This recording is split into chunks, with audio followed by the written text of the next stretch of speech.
everyone, and welcome to episode 12 of Coffee and Contracts. We are so excited that you could join us today, and we have a special guest with us, Stacy Carlson with Steel Insurance. She is here today to answer some of our most asked questions in regards to homeowners insurance. So we are going to start with a little Q&A, and then any questions that you guys have for Stacy, of course, you can leave in the comments. We will make sure she gets those. We will tag her in our post so that she can see all of your questions and comments below. So we'll go ahead and kick it off, Jord. Okay, so how does homeowners insurance affect the real estate process? So homeowners insurance is vital. You cannot get a mortgage without homeowners insurance. You have to protect your investment. So with that, you have to make sure that you have an agent that can find you coverage. Coverage isn't super easy to find anymore. It's not always affordable, but you have to have it before you can get your closing documents, so it's super important. Okay, great. And Stacy, is there anything that our buyers should know prior to obtaining homeowners insurance before they purchase their home? So that's a good question.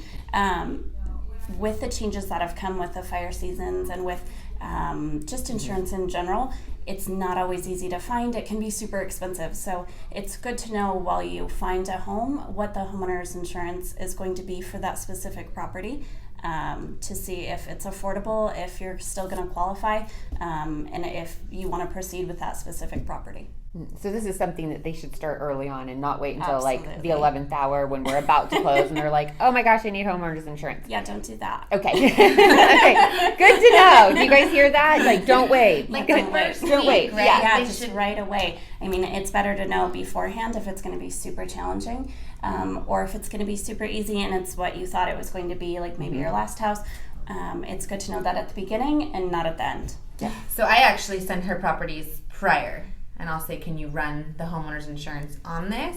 Great. Then she gets the buyer's names, make sure everything matches, and then tells us, here's your possible rate. Or does that interest you? Yeah, that's a great plan. Yeah, because then they know what they're getting into prior to even actually writing an moving offer. forward. Yeah. That's wonderful. Wonderful. So you touched on fires a little bit. Can you tell us how fires affect the ability to get homeowners insurance? Absolutely. So the last couple of years, I would say the last 3 years, have been historically high for fire damage. They've been the biggest, most destructive fires we've seen in California. With that, the zones that people would consider high-risk areas have changed. Where people used to have homeowners insurance and it was never considered a risky spot or it was never even brought up in the past, those same people are getting non-renewed. Those people are seeing dramatic price increases. So with that, fires, what you might not think is a fire zone might be to an insurance company. Okay. And so let's just say hypothetically a buyer, you're carrying a buyer and now they're classified as a high fire. What does that look like? So if you have a broker, that would be someone that can shop multiple companies for you. They can go through each of the companies, see what they find acceptable, what they would be willing to assume the risk on.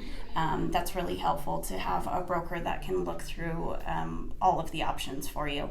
If you have somewhere that is a huge fire risk, say somewhere, the areas that we have in town, maybe like La Cresta, Duluth, places that are a little bit farther out, you can get insurance. It might not be affordable. It might not be the coverage that you would like. It might not have all the bells and whistles, but you could definitely get it. Okay. Good to know. I'm actually kind of glad you said that because I'm hearing from a lot of people, especially in town, that they're just getting dropped. So what happens for those people who already own their home and now they have no homeowners insurance? Yeah. Right. So What do they yeah, absolutely. It's happening a lot, especially this year. So with the last 3 years of the fires being bigger than they have been in the past,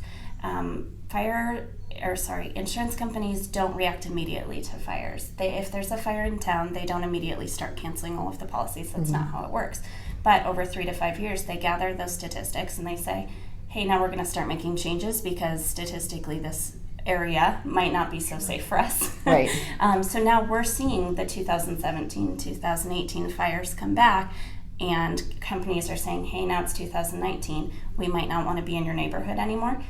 So if you have a broker, we just take a look at it, move you to another company. If there's not any companies that will take you, we put you with the California FAIR plan. They are required to provide fire insurance, although it's not as great as a regular homeowner's insurance policy. You will have coverage.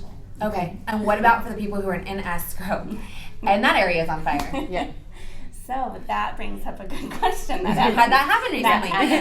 So what that's called is a fire moratorium. That means if there is a fire and it risks burning down an area, the entire carrier or carriers, lots of companies, will say we're not interested in starting new policies right now, because that's kind of like buying insurance on a car that's already crashed or maybe is going to crash in the next couple of minutes. So they don't want to take that risk.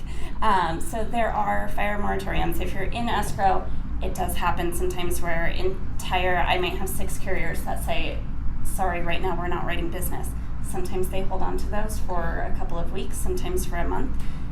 Sometimes we can get you in quickly and get you to a carrier. If 3 carriers, say that they're going to stop writing business, we can quickly move you to a different carrier and get it closed. If not, and they all are stopped, it's just kind of the waiting game.